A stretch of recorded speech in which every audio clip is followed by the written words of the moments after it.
So thank you very much for being here at Biltmore Park Instructional Site.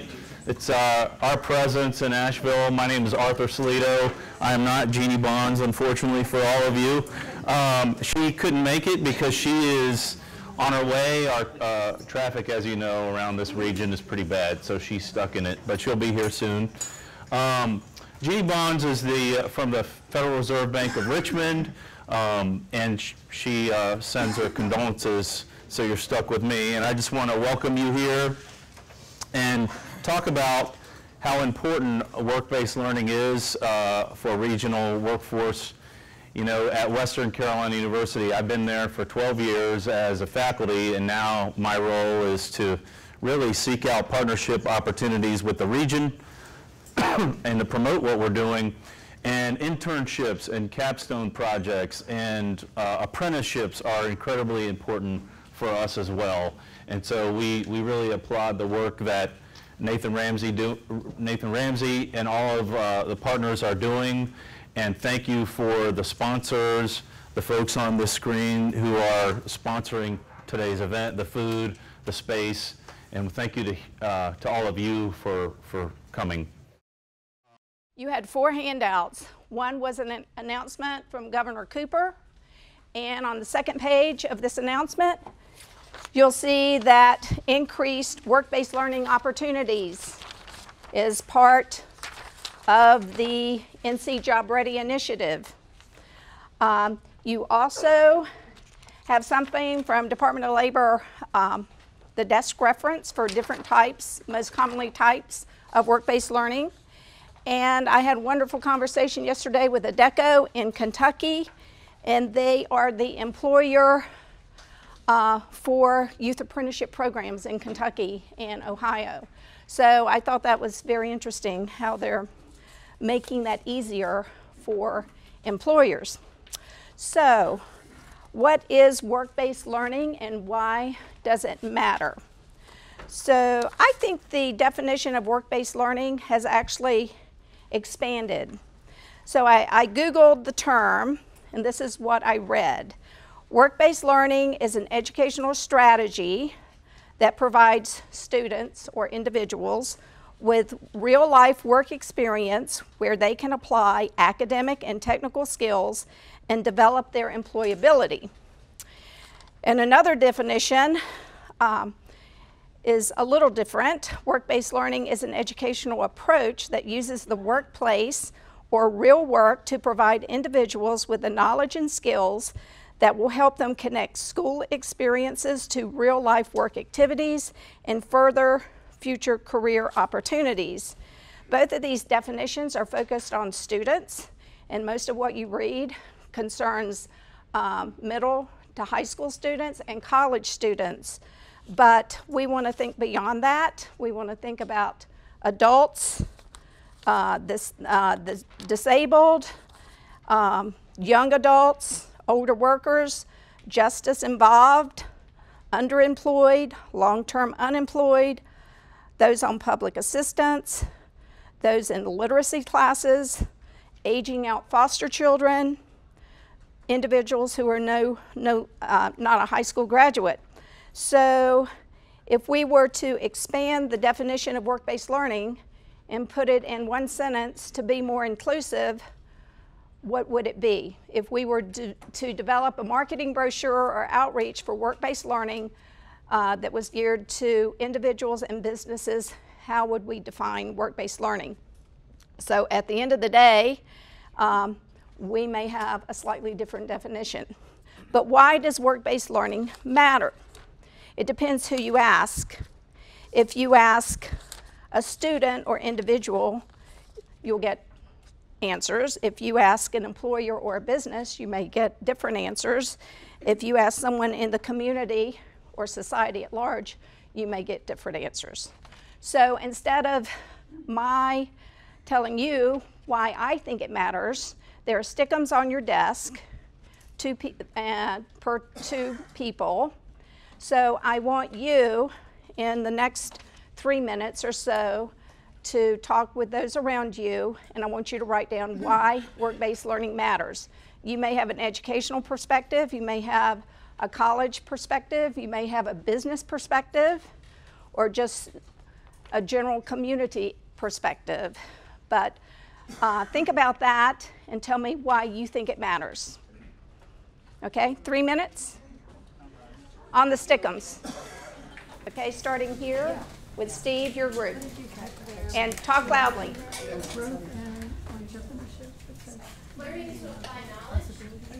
Learning to apply knowledge. Saves employer expense. You guys, Kevin. Somebody. Organizational development pipeline. You guys? We also said can be an extended interview. Extended interview. It's hands-on learning. Hands-on learning. Christy? Self-confidence builder. Confidence builder. Back here. Allow students to explore and test drive careers. Test drive careers. A trial run for both with no strings attached. Trial, no strings attached. All right, right here. Opportunity to learn and earn. Learn and earn. Career development. Career development. We kind of just noted that there's a job for everyone. We just need to help individuals find a fit. A way to find a fit.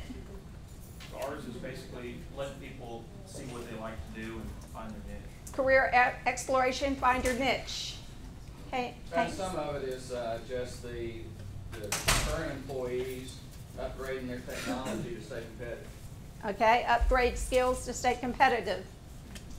We had trained by skilled mentors in various careers.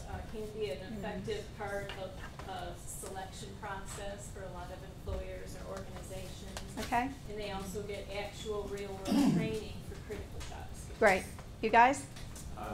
Creates a more independent and skilled population. More independent population. Builds upon skills learned from the classroom. Builds upon classroom knowledge. It's designed and built by businesses, so it's customized to their needs. Customized to business needs. Becky? Oh, everybody's covered it pretty well, but we said this is where theory meets practice. Theory and meets it practice. helps them open up their mind to the possibilities of what the job could be and what the innovations could be. Great. You together or separate? Yeah. Okay. Debbie? Oh, okay. We have a couple of things here. It actually provides that exploration, experience, and engagement, and with that, it fosters community stewardship. I like that. Community stewardship. It offers an opportunity for concrete thinkers to learn in a different way. Concrete thinking, learning in a different way. Clears up misconceptions about what careers are versus aren't. Clears up misconceptions about careers. It gives employers and students an opportunity to learn from each other. Learning from each other. For someone who's been out of the workforce for a while, it's a good opportunity to kind of get adjusted to going back to work. Readjustment to work. Experiential learning. Experiential learning. Great. All those and more. And if you would, pass your stickum to the end of your table and I'll pick it up. And I wrote a few last night. For the participant, guides decisions. For the employer, improves retention. For the community, makes better citizens. Those were my three. And Wendy Frey is up. Hello, everyone. It is a privilege to be here, and I don't want you to think for 1 second that I have any more information to share than my esteemed colleagues here in K-12, and I hope they'll jump in and add anything that they would like to. What I have learned in my 26 years in education is that we're better together. I don't want to take your time to talk about shadowing or internships, because we all do that. I feel like we've done that for quite some time, and I think we're getting better at it, and you're helping us with that. But what I do feel like perhaps K-12 is doing a better job of, I sure hope we are, and tell me if I'm wrong, but I think we are realizing that we can't do it alone. We have in this region the best, and I've had the opportunity to travel across the state and see other partnerships, but the best and the strongest working relationships with our community colleges than I see anywhere in North Carolina. There is not a time that we come to the table and ask our friends at the community college to help us that they say no. Am I right, K-12 friends? We partner with them on grant opportunities. We share money. In fact, it's to the point where we received a $75,000 grant, and I'm not even sure which part was ours and which was yours because it was all ours. Right, Chris? That's right. Summer camp opportunities. I can't say enough about the power of those career camp opportunities. We can't do that stuff on our own. We cannot do it on our own.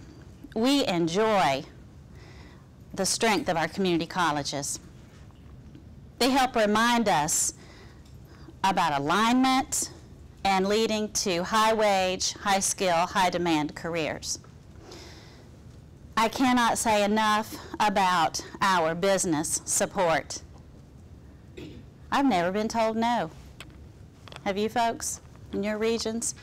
We come to you and ask to bring our kids into your facilities, even our middle school kids, and you say yes. And sometimes they can be a little squirrely, right? You say yes and you smile about it. You let us bring them in.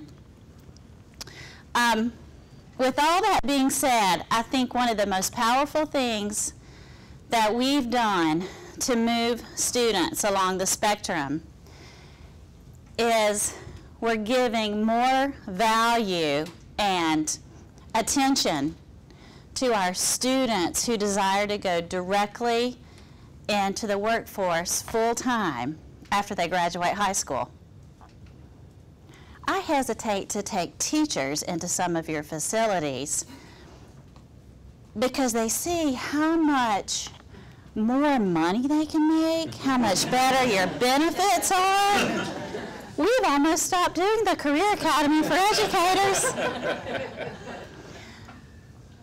But our Partnership for Economic Development, for the second year in a row, has sponsored a job fair for our graduating seniors who plan to go directly into the workforce. Second year in a row. First time you do something, you learn, right? It went fine the first year, but let me tell you what we learned. We took 100 students from Henderson County Schools to a job fair where over 30 advanced manufacturers were present. They were only allowed to come if they had jobs available for high school seniors, right? There were over 80 jobs available. So we took our students pretty cold as far as we didn't do enough prep with them ahead of time. They were nervous, trembling when they got there.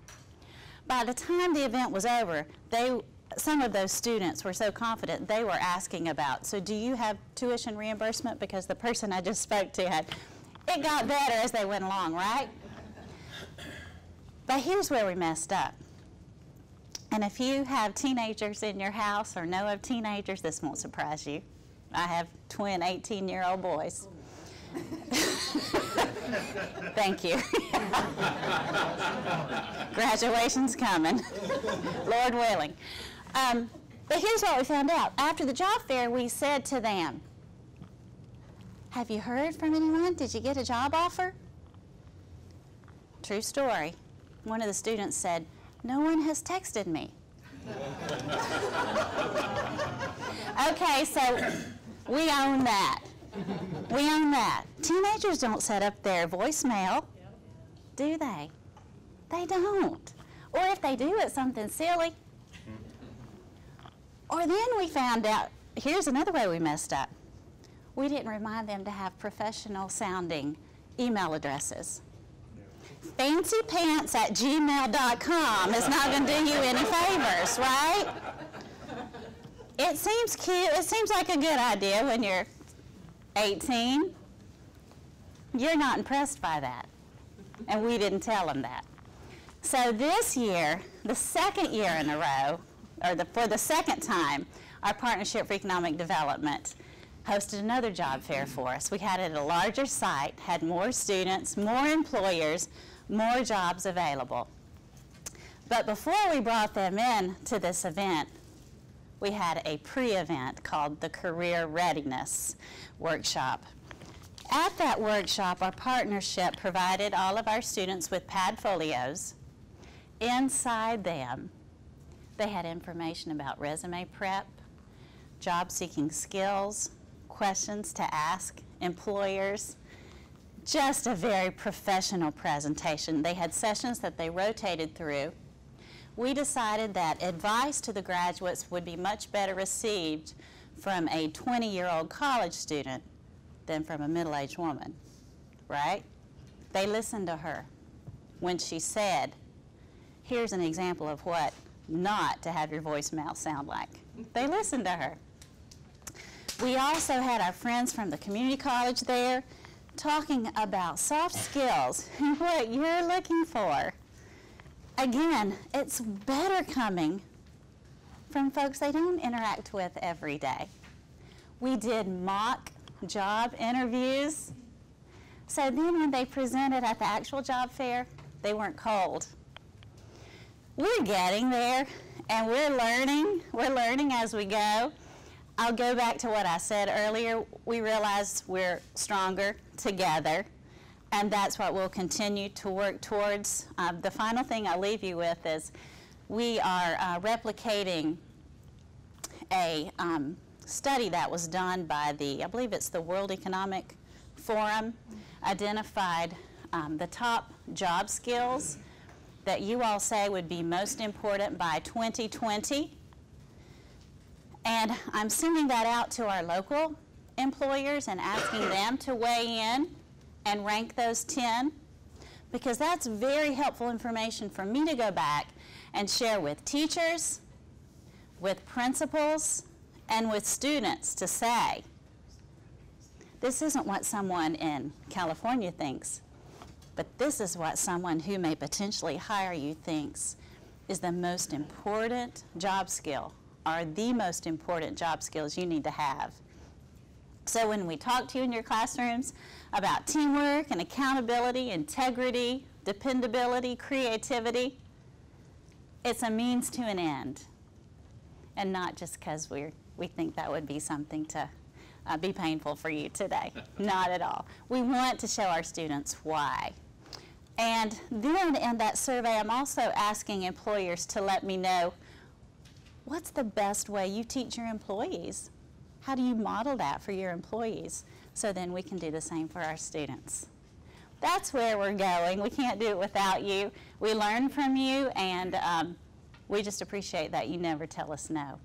And we'll keep asking and give us your advice on how we can do a better job to get your future employees ready. Thank you. I'm Debbie Cromwell. I'm the Workplace Learning Coordinator at AB Tech.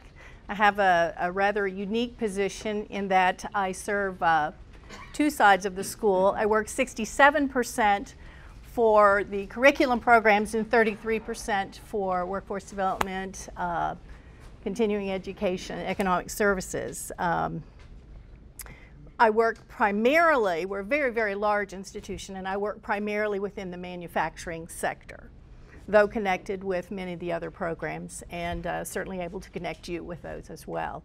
AB Tech is one of the larger schools, community colleges in North Carolina. We serve students from 6 locations, 5 AB Tech campuses, including serving students at the Goodwill in West Asheville.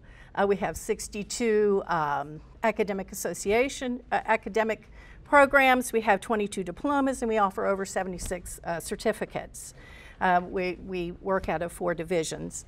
Under workforce development and continuing education, we offer things like training for the community, ongoing training. We have Kevin Kimmery's group offers training for particular employment needs, employers that may need to train in any avenue under customized training programs.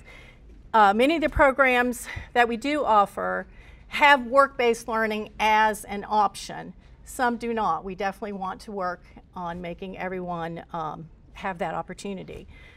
This week we did receive some communication that there will be some changes in work-based learning in that it will soon be offered under continuing education. That will be for another discussion, but because we're talking about this today, it is something that probably needed to be mentioned so that you're not confused later down the line when it does become a reality. In keeping in line with our vision, which is changing lives and strengthening communities, it is absolutely our goal that one day all of our students will have the opportunity to be provided with at least one of the elements that fall under work-based learning. Let's take a look at what some of those actual activities are right now for us at AB Tech and myself working in the manufacturing sector. If you'll refer to your handout or the slide, obviously we've talked about what some of the definitions are. To go further into work-based learning, it's I think the program office said it best when they said there are really three components to that. It is that exploration, that experience, and that engagement. Within work-based learning at AB Tech, again, we have that option for credit earning. We have, so that's called work-based learning, and it actually, that term came about and replaced cooperative education, which most people are familiar with, back in fall of 2014. So when you see WBL, work-based learning, in a institution such as community college, it usually refers to accredited program or class. We have internships, which for me is just a term that I use when my student can have that very same experience, but it's not credit earning. I still look at providing that student with the same elements, the same core components. The experience just doesn't allow them that opportunity for credit. Special projects, which can be a short or long-term project, but offers students some measurable learning objectives. A good example is one of our breweries wanted to construct some art and do some things in the front of their building and reached out to our welding program wanting to employ for a short period of time several of our students. We decided as a group and as a department within welding to make that a special project. So it became a class project. So therefore, all of the students within the class had the opportunity to participate. Though they did not earn credit per se, they certainly earned an opportunity to have that hands-on with an employer, an opportunity to put on their resume what they've done, and actually you can drive by and visually see, you know, what they were able to accomplish. And that provides a lot of pride and some great things for folks. So again, special projects are certainly something we embrace. We have pre-apprenticeship. This year we added that to the high school programs. We actually have medals program at Madison High as well as Asheville High, and I went into the medals programs and talked to students about the pre-apprenticeship opportunities and where that leads them. So we have the opportunity to provide that to students. We already have it in some of our continuing education, our more comprehensive programs, such as our machining fundamentals and our industrial maintenance academy. Each of those are 330 hours, so they offer. In our certificate programs, also on the associate side of the house, we have pre-apprenticeships. And trying again to just sort of work that out with each and every opportunity that we have. And then the apprenticeship, the registered apprenticeship option. We do have some companies that we work with who offer apprenticeships, but they're not registered apprenticeships. They work very much the same way. They just have not yet crossed that line to sign with Cheri. And Cheri Phelps, who you'll hear from after Scott. But those are some of the activities that we engage with at AB Tech at present. Again, it is our goal to reach out to as many employers as we can, bring as many students as we can into the fold, bring as many departments as we can, give students that opportunity to have their foot in the door to understand what they're studying. A lot of times kids come to school and they are here because their parents said you graduated and you're either going to get a job or you're going to go to college. And they don't really know what they want to do. They know their friend is in metals, or their friend is in culinary, or their friend is, is going into the nursing program. This gives them the opportunity to see if it is really for them. Gives them an opportunity to have a love for what they're going to do before they do it. Also gives them the opportunity not to have a job but have a career. That's really our goal. Kids oftentimes need to have a job while they're going to school, and I look at it as, let's not get them into a job, let's get them into a career. So I try to at least help them be placed where their career might take them. Don't worry, really. I think everybody will tell you by the end, don't worry so much about the definitions of everything. Worry more about what is your need, how can we help you. Come to us, let us help you. We'll fill it in the category that it needs to be. We'll tell you what needs to come with that category. We'll tell you if they can earn credit and what that means and what we have to do in terms of course, paperwork. We do most of that for you. So again, we try to keep everything that we ask of you at a minimum, and we appreciate everything that you do. I was told to make this short, so I'm going to make it short and sweet and tell you that each of you should have a handout which further explains what we offer at AB Tech and what we're doing right now. So in closing, I just want to say, actually steal some lyrics from the Canadian singer-songwriter Rae Jepsen's breakout song by saying, "Here's my number, call me, maybe." Okay. I appreciate so much what Debbie laid out for you, and yes, she did lay out the AB Tech and what they're doing, but the reality is work-based learning across the state, because it's controlled by the state, is very, very, very similar. They're doing some neat things that we're not. We're doing a few things at Blue Ridge Community College that they're not, but the reality is most of it's pretty much online. What I want to do is take a little bit of a different perspective, having your attention for maybe 30 seconds, so hold on. I went back and I looked at the last 2 years or 2.5 years of what our students in Henderson, Transylvania County with Blue Ridge have done in work-based learning. And I compared it and put it into some brackets based on what Nathan's done as what are our important pathways. We've determined that we, from hospitality to advanced manufacturing, even working now into the IT and the skilled trades. And so I wanted to look at that because quite honestly, I've never quite broken it down that way myself. And so I wanted to look at it and see what why and what issues have come about. So in the last 5 semesters, we've had 31 students go into manufacturing and work-based learning. Now I look at that, and we have a huge manufacturing division at Blue Ridge. The number one reason that I think and I looked at it and I said, well, why is that? Why is it only 31? And the reality is because Chris English and I just sat down a year ago or a year and a half ago and implemented the opportunity for every single student to go out starting this last fall. So we're seeing more, and we're going to continue to see more. What issues revolving manufacturing have we seen? Well, some of it's our fault, because we live in these semester worlds of, gotta work here, gotta work here, gotta work here, and you guys are looking at us going, man, this just does not fit. We're trying. We really are beginning to try to do a better job of that. What I would ask of you manufacturers who are here, though, is understand that we do live in this bracket. You have asked, for example, Blue Ridge, have a mechatronics program, have this program. We've got them.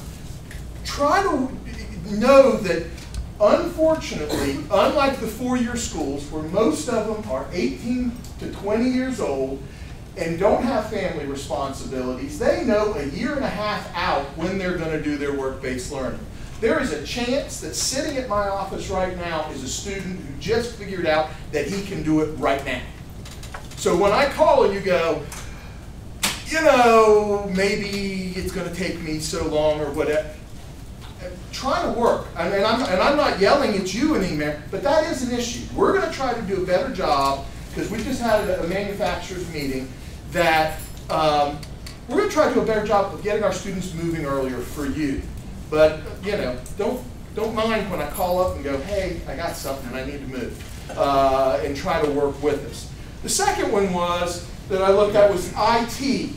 Now, these are industry usage. I've had a lot more IT students, but only 11 of our IT students have actually gone to IT companies or IT based. A lot of them have gone to hospitals. A lot of them have gone into accounting firms. So this is not by degree. This is by industry. But I've had 11. And the biggest thing is I struggle getting to know you folks in the IT world. I need to know who's out there and who is looking. And I struggle. So if you know someone or you are that industry, please make contact and let us know. One of the other things that we're working on, and I'm going to bring it up, we have soft skill problems with all young students. But our IT students are, wow. And I'm not picking only hard. This is something that literally, we are sitting down with faculty. We now have a game plan. We have added additional soft skills in because I got young people that are so smart.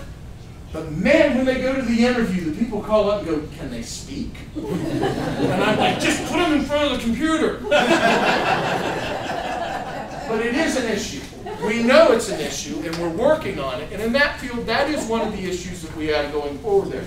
Healthcare. 49 students in the last 5 semesters went out in healthcare. That is not clinicals. That is medical office administration for the most part from Blue Ridge, because we have a large program in that.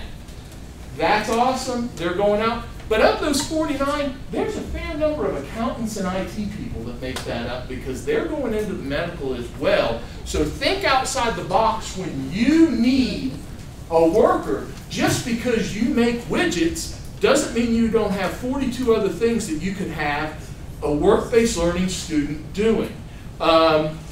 Biggest problem, two problems with healthcare. 2 major problems. Number one, and it's not all your fault, it is so hard to get started with the laws. It's so hard. Well, we got to get them background checked. We got to get, and I get it. But you can move faster. You can move faster. And a lot of times we have students that want to go, and by the time you're coming back going, hey, we're ready, I'm like, that student's been placed at another position and they've been working for 5 weeks. So if you're healthcare, you can. And you can figure out how to do that, and we need you to do that because I can't wait. I have to move these students along. The skilled trades, wow. This is the embarrassing one. We've had 3 students that fit into the category of skilled trades, and we know every one of us is struggling. We know we need to grow this. What is the main problem? The main problem is us, the colleges, both of them locally, decided to throw away the skilled trades when everything went down the hill. And now we got to rebuild. And we know that. We talk about it with each other. It's part of what we're doing. We have to do that. But you know what the other problem is with the skilled trades? These students that go into that, in which for us, welding is what I'm considering it a skilled trade rather than the advancement. They are grabbed so fast. I don't have time for them to do work-based learning. Every single student that comes out in welding, am I wrong, Chris, that every one of them, by the time they're in their 3rd class, already is like, everyone's like, well, I'll pay you, come on. We need it, big time. But that's what, on that one. Hospitality and tourism, another one, very weak for us at Blue Ridge. You know, you have a fantastic program at AV Tech. They handle the vast majority of that. I've got 3 students over the last 5 semesters that have gone into that industry. Most of them are business management students, and they've done real well, and it's been good. It's just hard for me to work that. I work a lot with the folks at AV Tech. Sometimes I'll have a student, and I'll send even our local people who call me and go, hey, I pass that on to the folks up there at AV Tech. Go, man, can you help figure this out? I think the last one was the big one in Transylvania County, Lake Toxaway, that big one coming up. They needed all kinds of help, and I couldn't get it to them. So we do try to work together as schools to handle that and give opportunities. The last one is what I'm calling the other. And this is important. This is everybody else. This is bankers, this is accountants, this is insurance, this is every small business in the world that comes in. We've had 105 go out into the other. And the reason I think that's important is because everybody else that has their own category needs to pay attention. The others are fast, welcoming, and bring them in. And they have figured it out that I can bring in and I can gauge and get extra help at a really low cost. Okay? And they do. I mean, I have people that are just like, that are on my automatic call. I pick them up, hey, how many you need? How many you got? And they give great opportunities. So again, we have these small businesses and we got these other groups, and a lot of times they don't have the blocks up that you can't help, and I get that. But we need to look at the opportunities because it is awesome. The last thing, and again, I'm sorry to take so much of your time. Last year we had an incredibly interesting thing happen. And I would like to tell you it's because of my incredible brilliance. Okay, let that soak in. My incredible brilliance. All right, everybody got that? Scott, brilliance, got it? Okay. We had, in 2017, 64% of our work-based learning students were hired, had jobs by the end of their time. Think of that. Now that is an outrageous number. This is why I'm telling you it's my brilliance that did it. You know, I'm really pretty excited about 33%. But we had 64% because it's the greatest test drive any of y'all can ever have. You don't have to have workers' comp on them. They belong to the school. If they stink at the end, you get to go, bye. If they're in trouble, you call me. I deal. The reality is, it's the greatest test drive in the world. You can figure out real quick in a semester, I want this person on staff or I want this person out of here fast. And that is brilliant. As an ex-owner of a business, that's how I used internships. I got extra work, it didn't cost much. The last thing I want to say to you is, I want to thank every manufacturer in this room because you are the only industry that absolutely pays interns. The rest of you, shame on you. And I'm serious. If I have, and I'm not saying you got to pay them an awesome amount, but I love my manufacturing because my manufacturing students get to come in and go, what's pay scales? And you get to go, well, X company will pay you this, and Y company will pay. And guess who gets the good ones? They're all good, but guess who gets the best ones? The majority of other people use them going, oh, well, we don't pay. That's uncool. Because if you pay them, they'll work harder for you, and you can require more of them. Period. And in this world, when you're trying to attract talent, I just want you to look in the mirror and say to yourself, how much talent am I going to get if I don't pay them? Please get on board. These are fine, fine people. You have asked us to train. We have trained. Let's get them out there. Let's make your lives easier and get you great people. Thank you.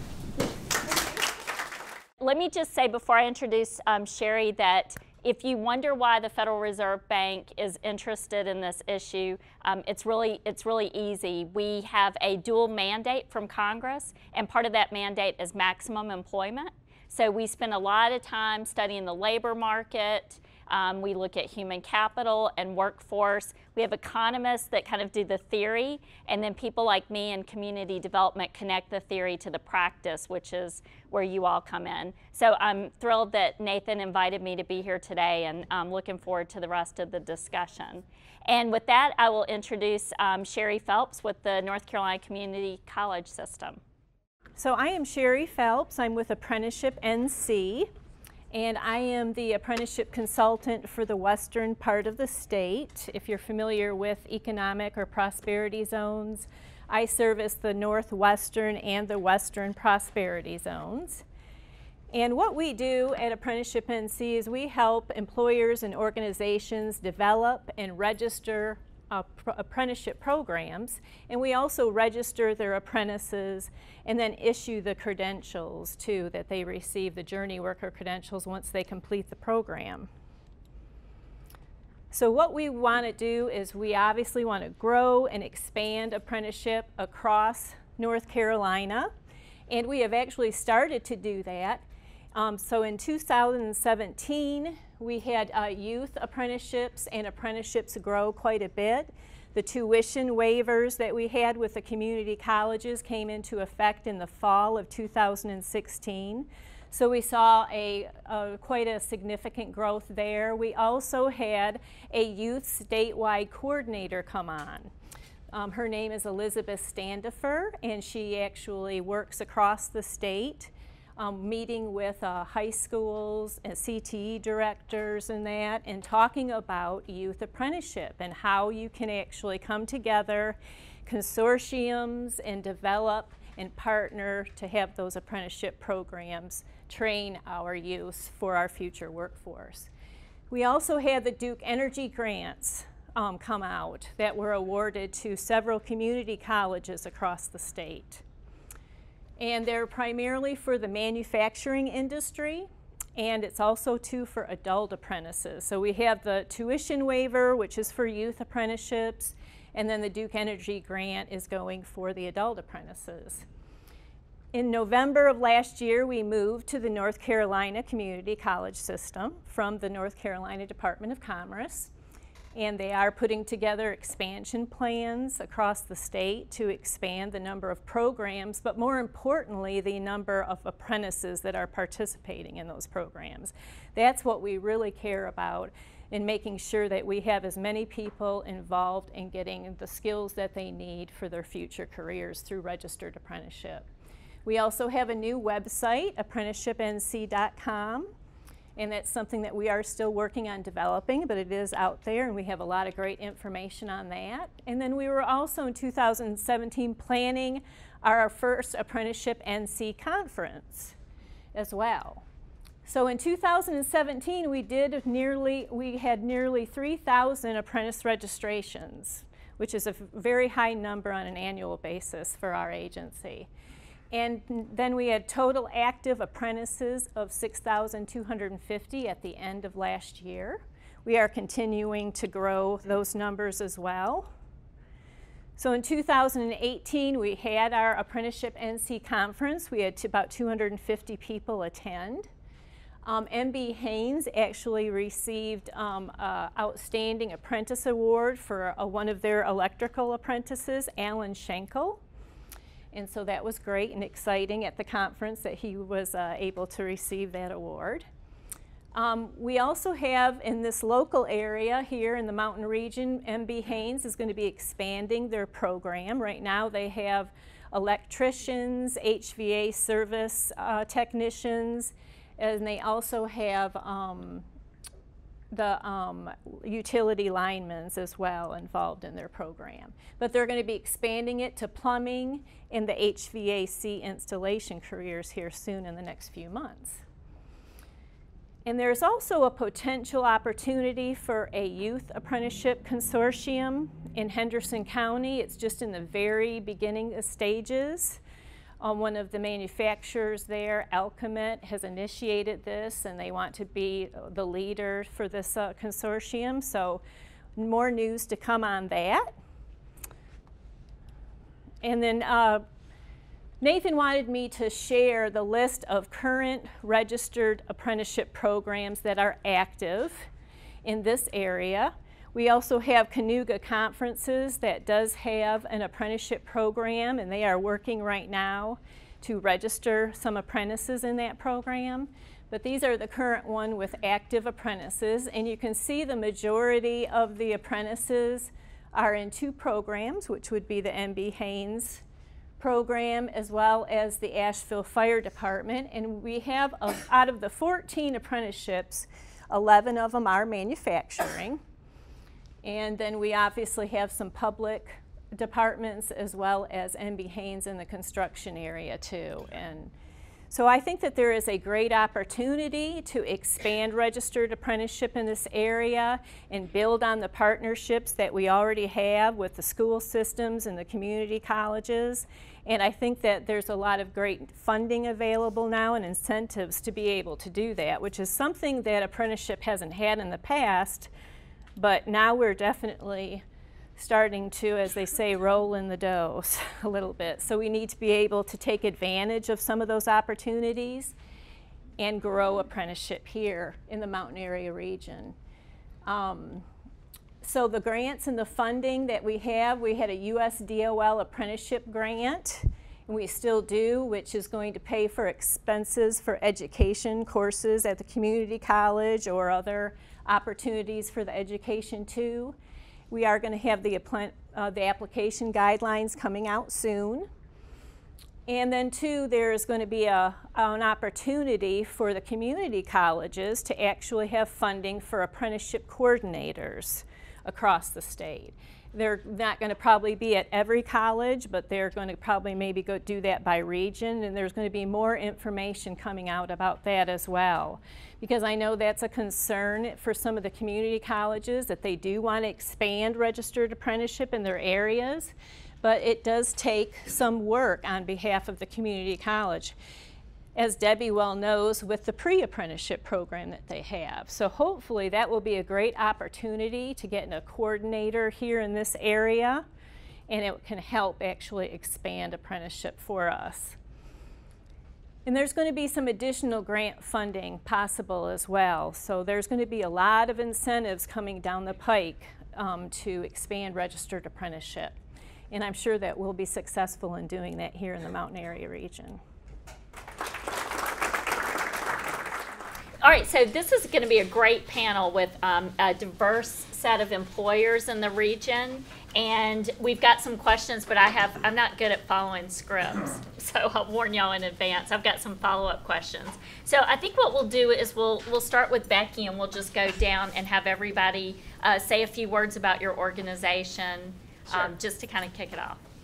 Well, that's just really bad because I was I was going to go last, so I was just going to tag on to what everybody else said, but I guess I'll start out.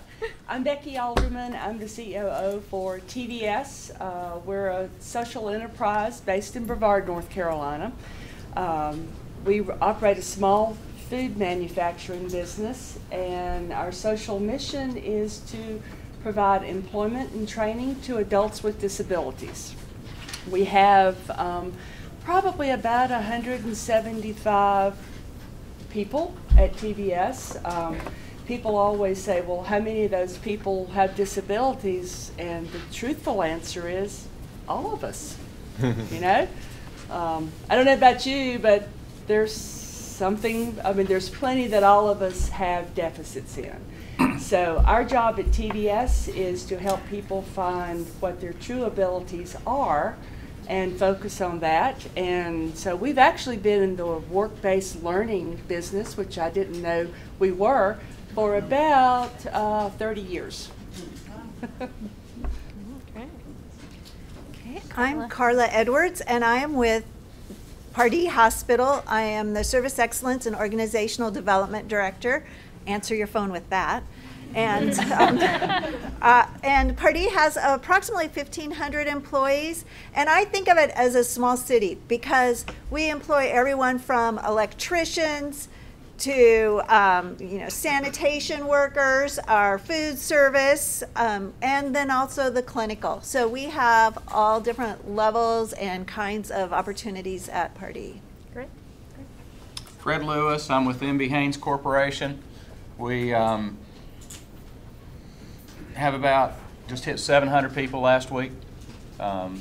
Still continuing to grow. Mostly construction and service oriented.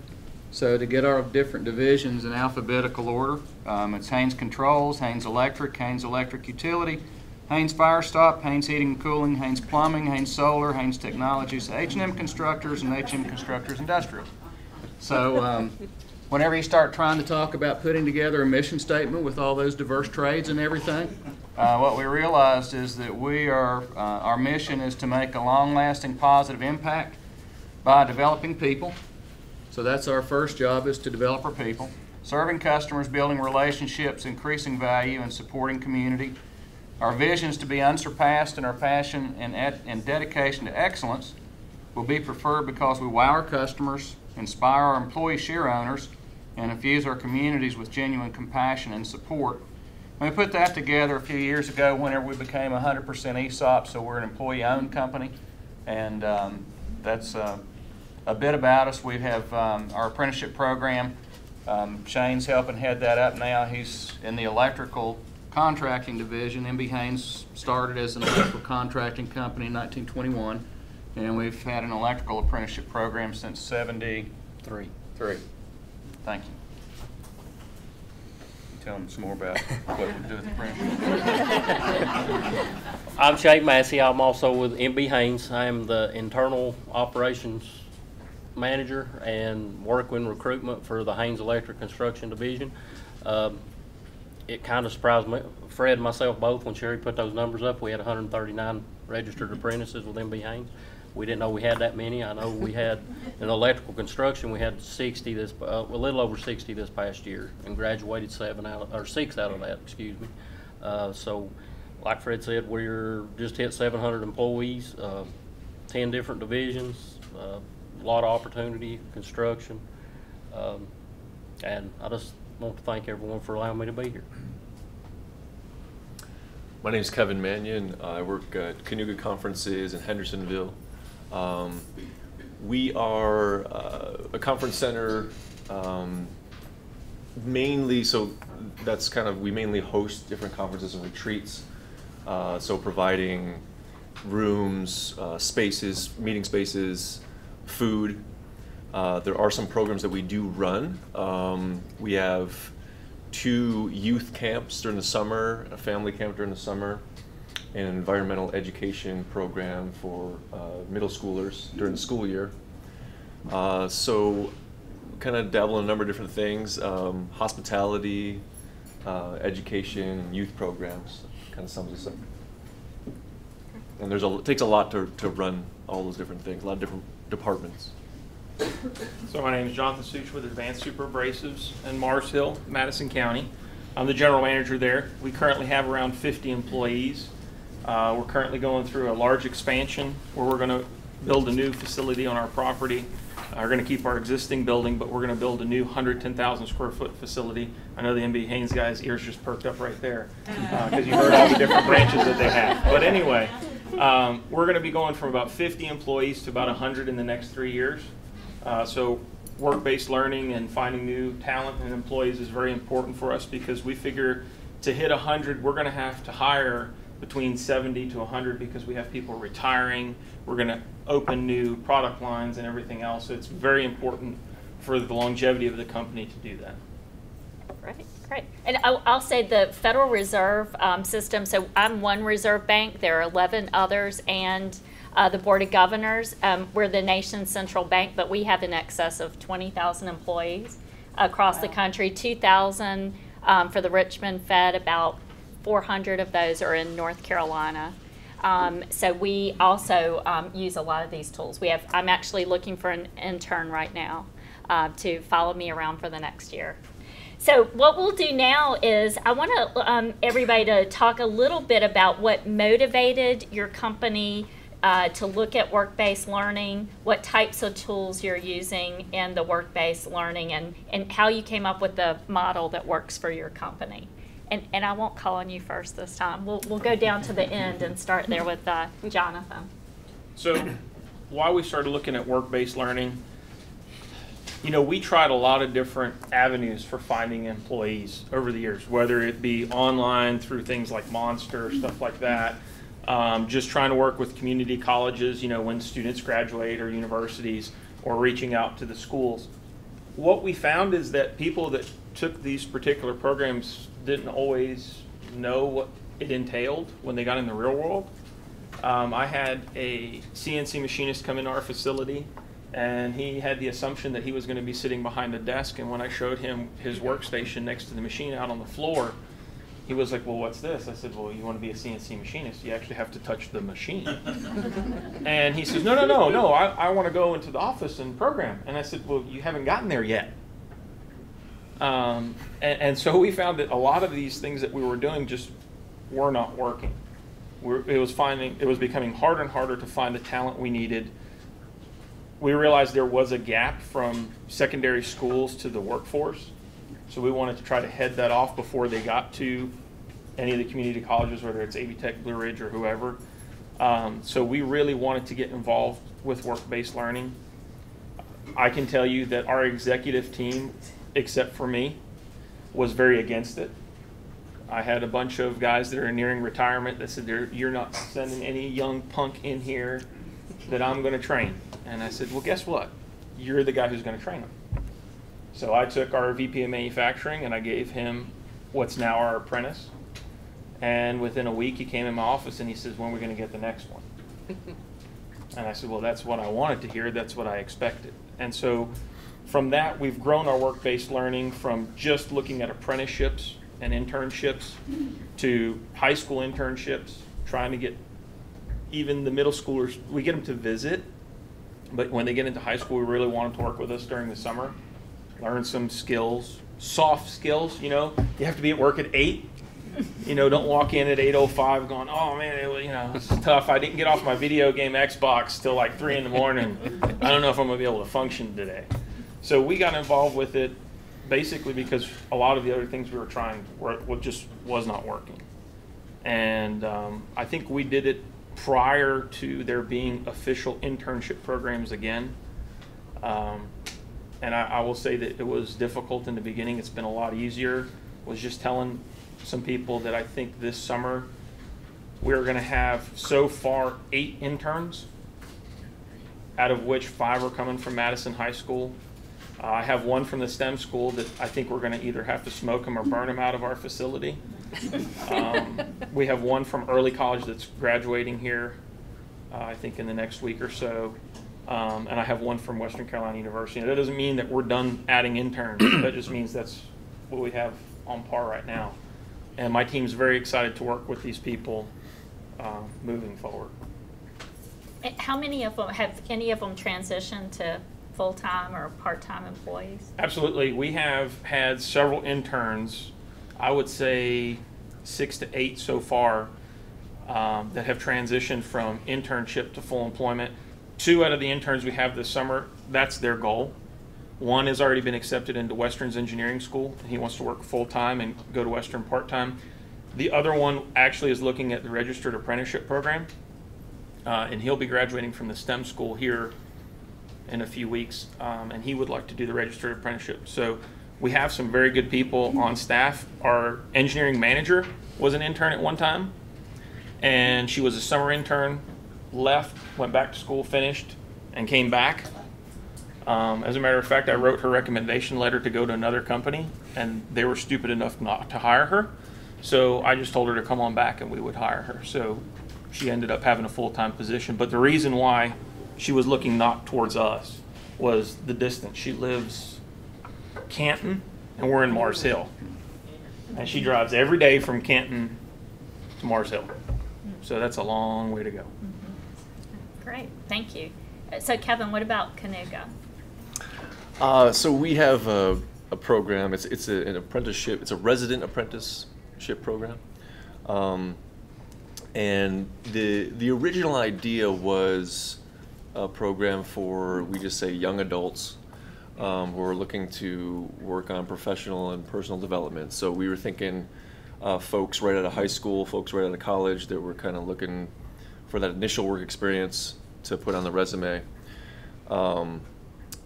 And it's more than just that demographic has kind of shown interest. So I think there have been folks right out of high school, right out of college, but also even folks into their mid and upper 20s that maybe are looking to kind of reinvent themselves, to try something new. basically, ours is a year-long program.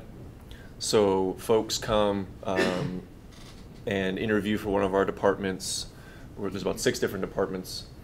And so most of their time is spent working in that department. We provide housing. We have a house for males, house for females. And most meals are provided as well whenever we have a conference in. I think it's about close to 80% of 3 meals a day, 365 days a year. So the idea for a lot of folks is almost a gap year experience where they can kind of work on their own goals, learn some new skills while they're with us. We offer different workshops, so we meet as an apprentice group for 4 hours a week. And some of those workshops we offer are resume building. We've worked with NC Works with some of that stuff, with Goodwill Career Center as well. Interviewing skills, networking, career searching. We have done some in-house, our maintenance programs let us in like a car care lesson. We've done an in-house cooking lesson. So we're kind of thinking, some life skills, some professional skills. Sometimes we'll just do some team building stuff. We'll go, for a hike, see some waterfalls as a group, or some team building activities.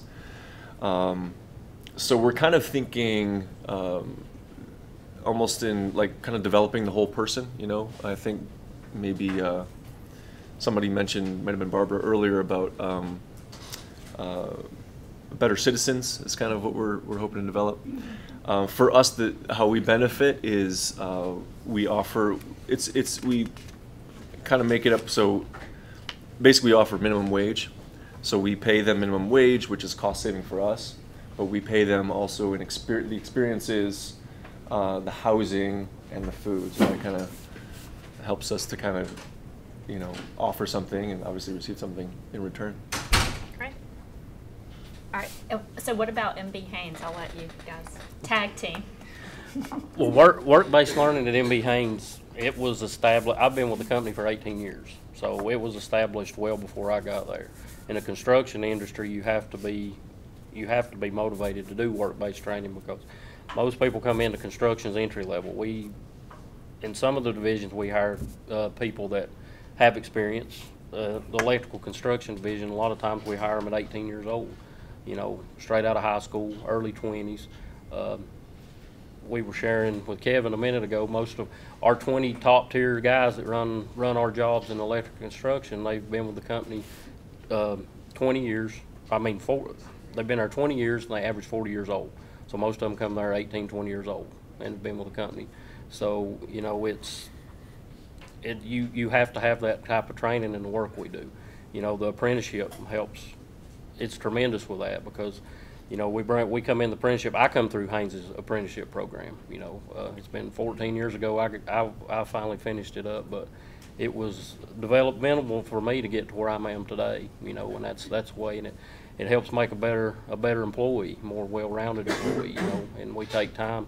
You need to if you can make the employee part of something, where they're just not thinking they're coming to work every day, and they're becoming part of something, and they're learning, and they know that you're being intentional about developing them.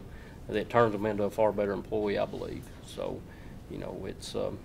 it's a great program we have there, and I can vouch for it. But the work-based learning part of it was there well before I came to work at MB Haynes. We've been in business since 1921, so 97 years. We've got a little bit of experience on how we do things there. So, how do you find the individuals for the apprenticeships? It's referrals. We get a lot of employee referrals.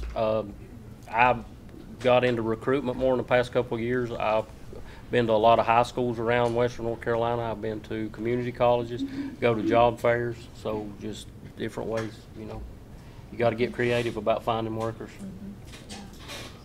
And they found good success in kind of targeting specific schools. There are some schools where if you go in there and you start talking to them about, we would like to talk to your son or daughter about being a tradesperson, and the parents go, can't do that.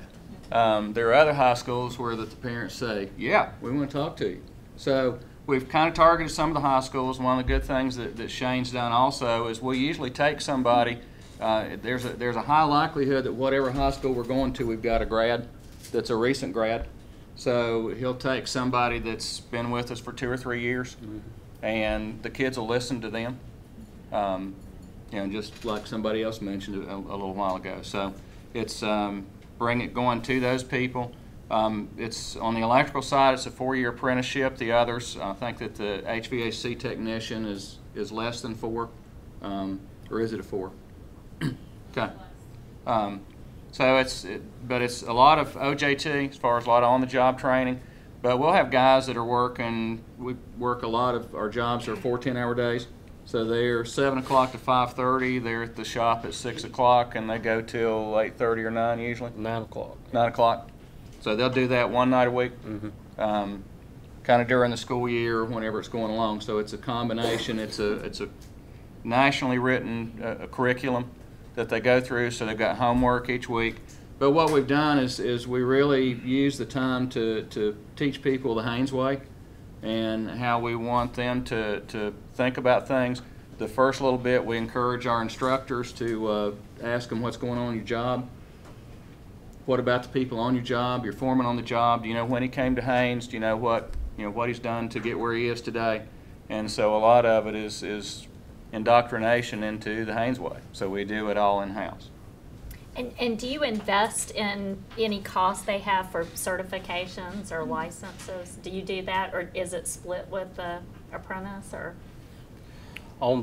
whenever they come in the apprenticeship program, the only cost they have, there's no tuition cost.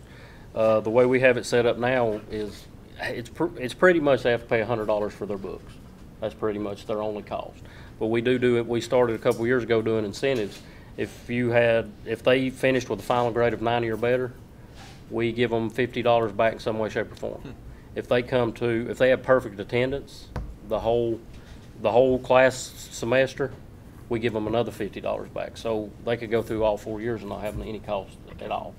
But that gets them motivated and helps them to see they need to come and how important it is, and it gives them a goal to achieve too. Yeah, great. So.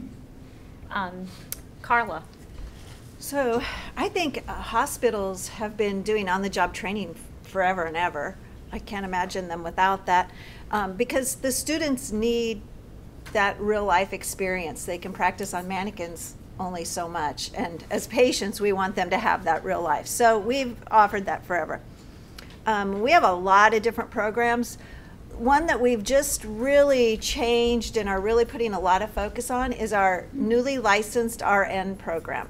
So when RNs come out of school, they haven't really had all that much opportunity to work with real patients. So they don't have those skills that they need, like inserting an IV is not just a natural skill. So they're nervous about it, and so then they're not doing good critical thinking while they're doing that as well. So what we are doing now is this year we have 9 newly licensed RNs that will be starting in a few weeks, and they spend 18 days with an educator, and she takes them up on the floors, and one day they just might start every IV in the hospital, or do just, those skills that they need. And they also do a lot of soft skills, the customer service part of that.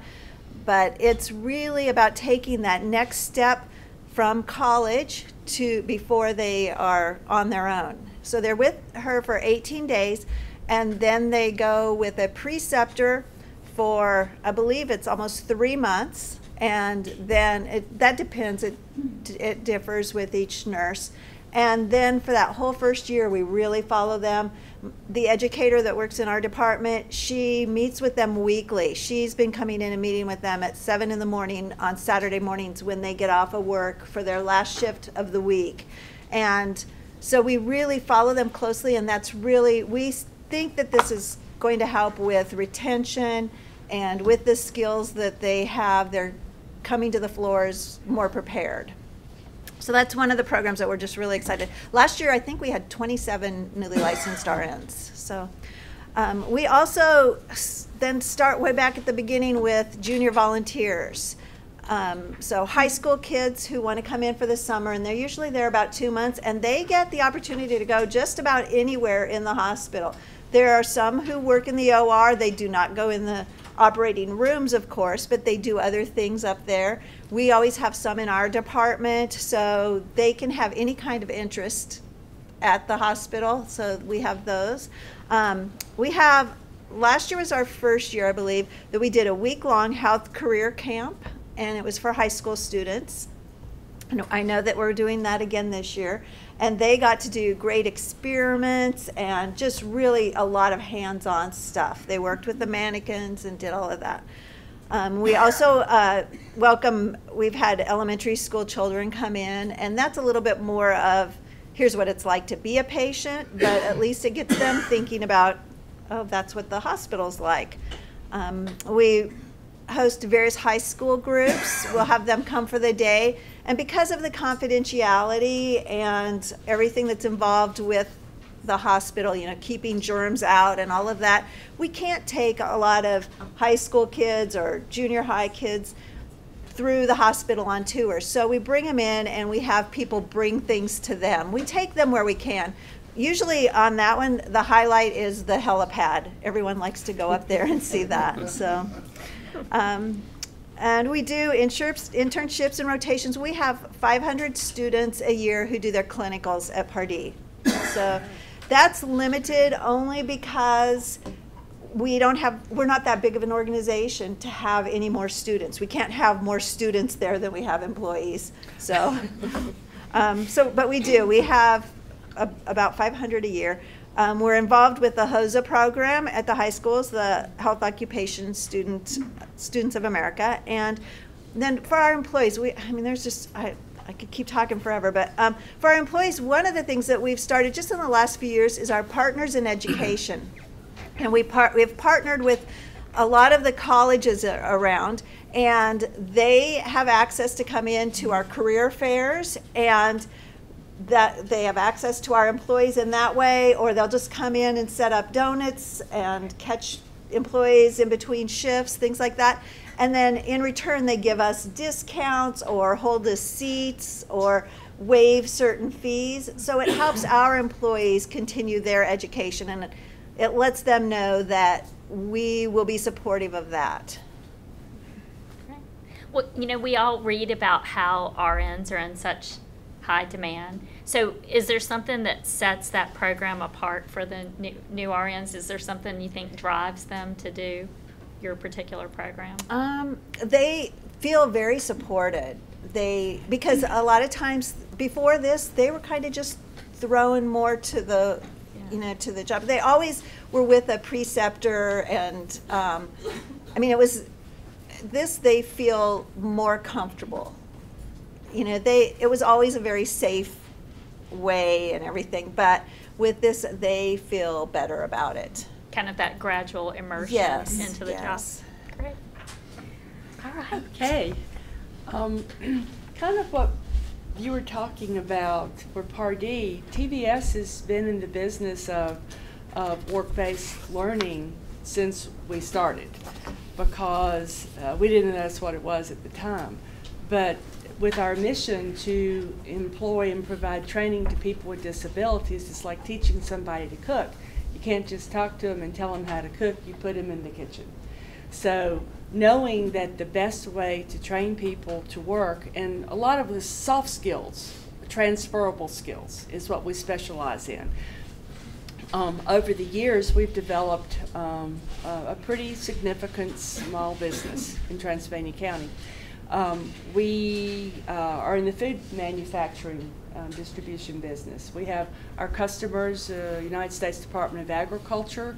We have 8 products that we sell to the Department of Defense for troop feeding. We have a number of commercial customers. We also, and I'm very proud of this, in the last few years have worked with USAID and the World Food Program as part of developing a specialized kind of a nutritional food for children ages 6 months to 2 years that is sold to USAID, distributed by the World Food Program, primarily targeted for children with malnutrition in Africa. So in Brevard, North Carolina, our reach is all the way to Ethiopia. A lot of our product goes there. So we do actually have some very specific job training with any manufacturing. We have like 2,200 pound blenders and vertical and horizontal form, fill, and seal machines, and shipping and receiving, and how to drive a forklift. Boy, that's a real attraction. A lot of folks like to drive the forklift. And, you know, we have generally at least 75 to 80% of our direct labor workforce are people with disabilities. And we have a couple of folks who are essentially non-readers, who are great forklift operators. I mean, they can put a pallet, a 2,000 pound pallet, exactly where it needs to go. I mean, that's a real skill, and they've learned that. And with assistive, like color coding or other ways to assist them, it doesn't, barcoding, it doesn't matter as much if they are non-readers. They're really good forklift operators. So, but like you were saying, not everybody knows that you have to be at work on time. And not everybody understands that you have to be at work, period. That work is not maybe a 4-day a week. I mean, we've been working 6-day weeks lately. And so if we have to work 6 days, you have to come 6 days. I'm sorry. Everybody's got to give up their Saturday for the greater good from time to time. And how to teamwork, working with coworkers. These are things that I think all of us are looking for in employees. So while we do have some on hands-on training, and we've worked with Barbara Darby in incumbent worker training, which has been really helpful, sending some of our employees down to Hasten, which is manufactures some of our equipment there in South Carolina, and to do some skills training to help them be able to learn to operate these machines much better. And so we're able to provide some of that training. Some folks we keep, and they want to work for TVS, and that's fine. Other people, what we do isn't necessarily what they want to do, like maybe they want to go in healthcare or something like that. But what we're able to do is teach them the transferable skills, the soft skills that are so important. So I say sometimes we actually run a reverse business. We may take in employees that are not working for you because they don't know you have to show up 5 days or be on time or whatever. And we work with them until they're, and help them get jobs in the community. So once we've actually done the training, we actually encourage our best workers to leave and go into other jobs. So, and then we start the process all over again. We work a lot with the schools. I will say to those of you who are involved in schools, I mean, we have people come in, but also we'll do like career day for the middle school. If you're doing career day for the middle school, do not ask the fire department to be a part of that, because they bring big, shiny, red fire trucks. And I don't care what you're saying to those kids. They just can't wait to get out of what you're saying and go be with the fire trucks. And the second thing is the EMS, the medical people, because they have needles and scalpels and things like that. And, you know, you just can't compete with that. So please don't do that to us again. It's true. Anyway, I could go on, but I think I'll stop. Great, great. All right, so I would ask the panel if there are other employers that are thinking about some of these models that you use, what type of advice would you give your peer group in terms of implementing some of the programs you've used? I'll start with you, Carla. Gosh, I think one of the key things is to have someone responsible for this. You know, have someone who can coordinate that and be the face to the different organizations that you're working with the college. For us, it's usually the schools, the colleges, and the high schools and stuff. Because if you don't, it has that potential to get out of hand, and I think, having a coordinator. Okay. Other thoughts, Kevin? I think patience might be one. So realizing that not everybody you bring in is going to be a perfect fit. You know, it might not be ideal for your end as an employer. It might not be the ideal fit for the apprentice coming in. So I think trying to be open to what opportunities you can offer them, take time with them. For me, it's finding out what their individual goals are, and for some of them, they might not even know what those are, and just presenting the idea and encouraging them to explore their own goals, and keeping you know, I keep records of that type of thing and check back in with them and ask them how things are going. I don't know if that answers the question. Yeah, Jonathan, what about from your perspective? Well, there's a lot of things that manufacturers can do. One is, you know, there's a lot of misconceptions of whether it's internships or apprenticeships, that you bring an apprentice or an intern in, you might as well kiss your production goodbye with whoever's training them. We've actually found the opposite, that the person who's training is actually more productive because they take pride in what they do and teaching somebody how to do something. And if the person's willing to learn, it doesn't take them long where you see somebody teaching somebody on a machine and he goes, you know, I don't have to spend as much time with this person as if they really didn't care about what they're doing. So I think there's a lot of misconceptions about what's out there, what you can and cannot do, and I think manufacturers have to look beyond that. I also think they have to look beyond stereotypical things with millennials.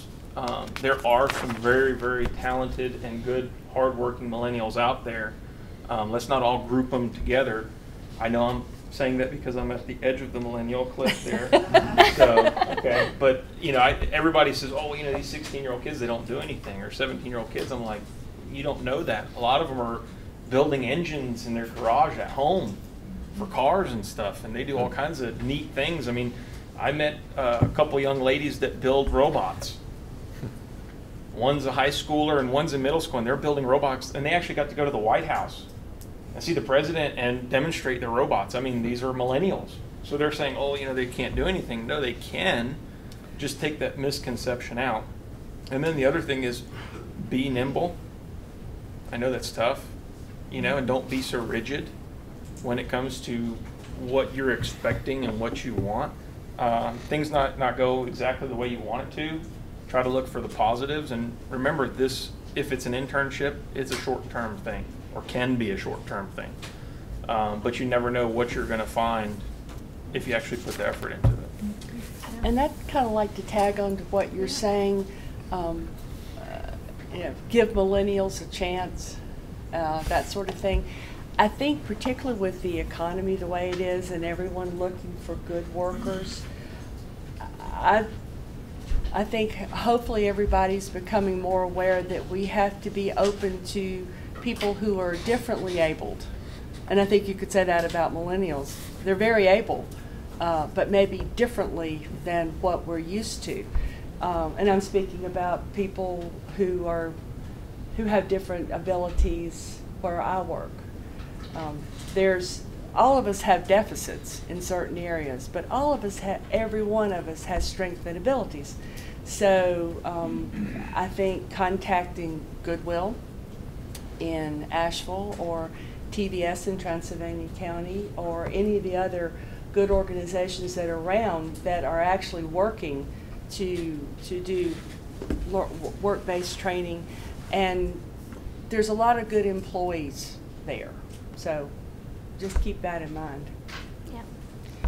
And so I'll turn to MB Haynes. So has the apprenticeship, does that fill the need that you have for new workers, or do you still have to balance that with some of your other recruiting? Takes both. Takes both. Yeah. How much of a gap does it fill? I listen to employers all the time talk about how they have all these vacancies and they can't find, you know, the workers. So I'm just kind of curious what percentage you think that apprenticeship fills. In the electrical group where they've had the apprenticeship the longest, 80% probably. Yeah. Okay. probably fulfills 80% of the need. The groups that haven't, you know, it's much less since they don't have many people in it yet. In the construction business, one of the biggest things that we find as an industry is a lot of folks say, why do I want to train my people? And then they go to work someplace else. And my response is, would you rather not train them and keep them? Which is the bigger risk. Exactly. Yeah. Good point. So we have different sectors. We have manufacturing, hospitality, healthcare, social enterprise. So I'm curious, as employers, are there things that are missing in terms of support systems to help you do different models or do the model you're doing better? Is there something like workforce boards can do, community colleges, other support systems you feel like you need as employers that would help you be more robust as to how you do these apprenticeships? Becky? I need to think about that for a minute. Okay. I told you I don't stay with the And script. Sorry. that's fine, but that's Yeah. a good question. It's an excellent question. I'm not sure. Well, I was thinking with yours, I mean. Well, actually, one of the things we do too is we have some of our employees are ready to go to work, but in terms of specific jobs, they may not have training in that specific area. So we have job coaches that can go with this person into a plant or a company or a grocery store or whatever, and work with that person to help that learning process. Because many of our folks, it's not that they cannot do the job, they might take a slightly longer time to learn it. So we can offset some of that with sending out job coaches. And as the person learns the job coach fades out and does occasional follow-up. But that's a way to kind of offset that perhaps additional time that's needed for training. And that's expensive, you know. So perhaps more support from my standpoint for job coaching, which is kind of what you're doing anyway. You're just using one of your employees to do the job coaching. Yeah, and maybe, so USDA and Defense are buying your products, Right. but they're not actually supporting financially. Well, or are there's they? never enough money to support a social enterprise. So we say we eat our profits, literally, because every time we are sending out a batch of pancake mix to the military, we always do test batches, so we get to eat a lot of pancakes and things like that. But what's important is that we have to operate our small business like anybody else would, because we have to make a profit. Just because you're a nonprofit doesn't mean you can't make a profit. We just don't have shareholders that we pay. We plow that money back into our business to help support job coaching and the social mission. Yeah. So in thinking about healthcare, I mean, are there things that universities could do or others that would, you know, kind of give that back support to what you're doing with them in your programs? Gosh, I can't think of anything. I mean, I think we have really good partnerships with the colleges. Mine, I guess the first thing that came to my mind too was financial, budgetary, you know, having, like I said, that someone, because we have so many regulations, as Scott had said earlier, that yes, we do require background checks and drug screens and all of that.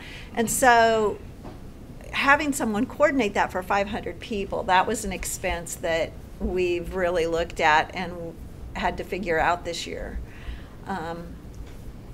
But as far as other, you know, hurdles, I don't really see. Okay. You don't have to make that. I wish we had more people to be able to do more. You know, that's, I guess, limiting for us, is we're just not that big of an organization that we could take everyone that wants to come.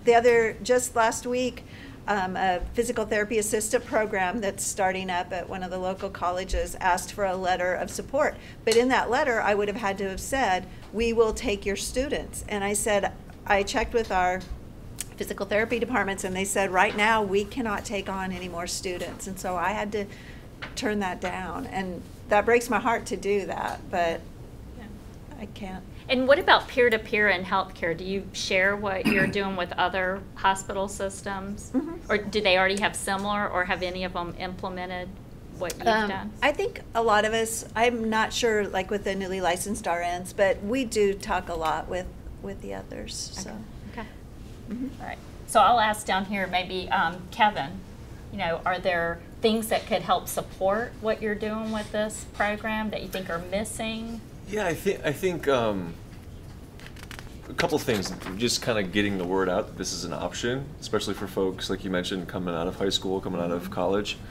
And I think maybe giving them a little bit of coaching beforehand, as far as helping them really think through what would you want out of this experience coming into it. So helping them to be kind of clear about their intentions, even if their intention is discovering, you know, using this time to discover what's next for themselves, or to set some clearer goals for themselves. Yeah, I think that's mainly it. And how do you find the participants in your program? A variety of places. We've had a couple through local high schools, some through online posting. I think the majority came through connections with the conference center. Folks that had a friend that went to a camp, or a grandparent that went to a conference there. Jonathan, thoughts from you about any, you know, broader support systems that would help your sector or your company in particular? Yeah, I'm writing them down. I run out of paper here by the time I'm done. But you know, one thing that I've advocated for many years, whether it be in Raleigh or DC, has been expanded funding for the CTE programs. In Western North Carolina, especially, we right now, I believe, if I'm correct, Nathan, I think we have 1,200 open positions for CNC machinists in our area, out of which I think we have 3 high schools in the area that actually teach CNC machining. Am I correct? Madison, Asheville, and Pisgah. And those programs woefully cannot meet the demand that we have. And then you have AB Tech and Blue Ridge Community College, among others, trying to make up that difference. But their problem is that in the high school level, there's no intro to it. So they don't have that marketing capability to go out there. So, you know, I wrote down here, marketing of programs in community college. It's woefully inadequate, and part of it is because our CTE programs don't have the funding they need to have the programs that we have jobs for.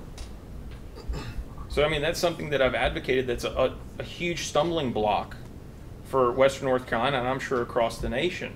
You know, another thing is we're doing a very good job out here educating our guidance counselors and career counselors, but I know a lot of places are not. Our first tour we ever had with the guidance counselors, I'll never forget this. They were coming up our stairs, and one of the guidance counselors says, "Manufacturing, isn't that where you put stuff in boxes and you just ship it?" I'm like, no, that's Amazon. Okay, we're not Amazon. Okay? We make the stuff that Amazon puts in boxes and they ship it out, okay? So, I mean, I think that's a stumbling block that we're doing a very good job of here, and teaching the teachers and the guidance counselors, you know, what manufacturing is and what we do. And, you know, our biggest stumbling block in manufacturing, period, has been the misconception of what manufacturing is. I think GE has done an excellent job of showing that narrative in their commercials they had on a few months ago, where the guy comes home to his parents and he goes, "You know, I graduated college and I'm going to GE." And they go and they get the big sledgehammer and they go, "Well, you're going to have to bulk up, son," you know? And he's like, no, that's not it. I'm writing software packages for GE. And, you know, it's different in manufacturing. I also like the one GE did with the female engineer. And she's like, "I'm reprogramming the robots to do all the inspection." You know, this is where we're going. And one of the other bigger challenges that we have in manufacturing is what we're teaching today is not going to meet the demands of the future. That technology and the skill set that these kids have to know, whether they're kids, whether they're displaced workers or whatever, we don't even know what that is yet because technology is growing at such a rapid pace. So there's a lot of things at this, but like I said, our CTE programs, they're so underfunded and we have so many jobs for these that it's not even funny. Shane and Fred, how about from your perspective? If you anybody comes into construction trade, there's some sort of learning curve. We try our best to take these individuals that come into the trade and put them, we try to dedicate a mentor, put them with somebody, people that we trust, we know that's going to teach them and take time to learn them, that's going to teach them right. So we try to do that. The way to help is some of the stuff Jonathan talked about. You know, I mean, I can see from the first time I went into a high school a couple of years ago and talked to students to talking to them this past spring semester going into high schools, you can already see a change, and you know, teachers are starting to understand that there's more than, they don't have to go to college. They can get an education working in a construction trade. You know, that's starting to change. I've seen that more and more, and I'm thinking the high schools and community colleges are starting to see the needs for construction people now. You know, the skills trades, nobody's wanting to get into them. Every one of us is going to need an electrician, a plumber, or HVAC guy somewhere down the road, and you know, that's what I try to tell these young people when I talk to them. You know, this is a great career you can get into.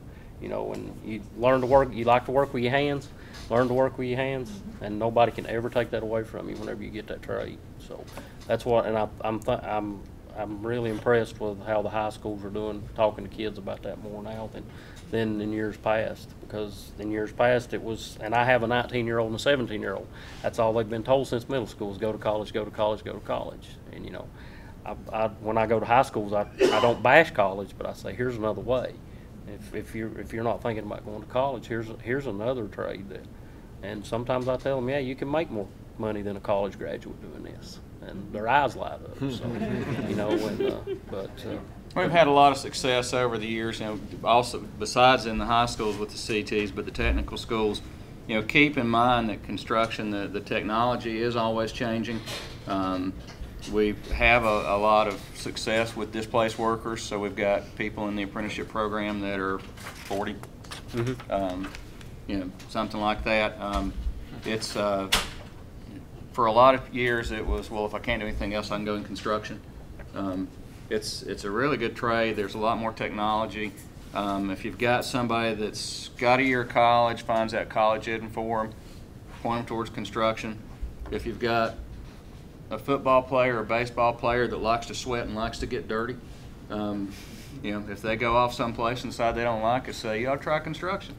You know, I like micro and those dirty jobs. So that's some of what we do. Some of it's clean, but some of it's not. Yeah. And that'll be our quote to end this panel on. So, yeah, join me in thanking. This is a great panel. I could go on forever. We're going to start off with something Aristotle said over 2,000 years ago. Anything that we have to learn to do, we learn by the actual doing of it. We become just by doing just acts, temperate by doing temperate ones, brave by doing brave ones. So that was over 2,000 years ago. And that is still true today. We learn by doing. We also learn what we like by doing. We learn what we don't like by doing. And oftentimes learning what you don't like is just as important as finding out what you do like. So yesterday, Jason Chappell at Blue Ridge and Christy Cheek at Buncombe County Schools and we were able to go down to the NC Works Commission. This is the state workforce commission that has all the workforce partners a part of that commission. It's employer-led, so the majority of that board, just like our local workforce board, are private sector employers. Governor Cooper was there along with Deputy Secretary Wallace, who oversees workforce and rural development for Department of Commerce, and they talked about best practices, a lot of emphasis on work-based learning, apprenticeships, other things. And Christy and I learn more in the car driving to these meetings oftentimes than I actually do at the meetings. So Christy and Jason were great, but Christy said, you know, we're doing all that. Our companies are doing this. We're, you know, Dr. Frey mentioned all the stuff that's happening at the K-12 level. Scott and Debbie mentioned all the many things happening at the community college level. Cheri was talking about our registered apprenticeship programs. And so we're doing a lot of stuff, and I think the employer panel we just heard from shows, you know, a lot of great things are happening. Our challenge is, despite all those wonderful things happening, our employers are still really struggling to meet the talent they need, their talent workforce needs. And so what can we do from a workforce board standpoint, from all of our partners, our educators, our employers, what can we do to move the needle and make an impact? So the good news is the state is making a concerted effort to promote work-based learning. So as Becky said, you know, we were doing this all but long before we even knew it was work-based learning. Well, that's true, I think, with all of us, but the good news is we've been provided funding to hire a work-based learning coordinator, someone dedicated to working with our educators and employers to help them increase work-based learning opportunities. Our board is starting an incumbent worker training program where we can hopefully provide up to $200,000 a year to help employers upskill their existing workforce. So, you know, that's positive, but in the large scope of the region, that's still only a small amount of money. So what we need you guys to do today is to come up with some great ideas. Number one, we also are eligible to receive a couple of $100,000 from the state, initially $200,000, but potentially more. So we'll never have enough money, we know that. We'll never have enough time. We'll never have enough people. But what can we do to make a real impact for you? So I'm going to turn it over to Barbara Darby. And Barbara's going to lead this discussion on possible strategies to expand work-based learning. And then later on, I'm going to speak about goal setting. And do we want to set goals to say how many registered apprenticeships should we have in our region in the next 2 years? How many youth apprenticeships? How many earn and learn? It's great if it's a registered apprenticeship. We want you to do that. But if it's just an informal earn and learn, that's great too. So as Dr. House told us, from our last work-based learning summit, she said, whatever you're doing, just do more. And so let's figure out how to do more, how to impact more employers, how to impact more job seekers and youth so they can find their career pathway. So I'll turn it over to Barbara and she'll lead this discussion right now. One thing Nathan did mention is that we did get a $30,000 planning grant for work-based learning. So we do have that money, and when we come up with our strategy and our goal to expand work-based learning, we'll apply for hopefully the first round of the $200,000 grant, which can go to support the work that we're going to do. So I've asked Debbie to be a scribe, and really fast, let's cover all the different types of work-based learning, and be it a tool or a model. So Nathan, you mentioned IWT, incumbent worker training. So that's one. On-the-job training, we've heard. That's two. We've heard pre-apprenticeship and apprenticeship.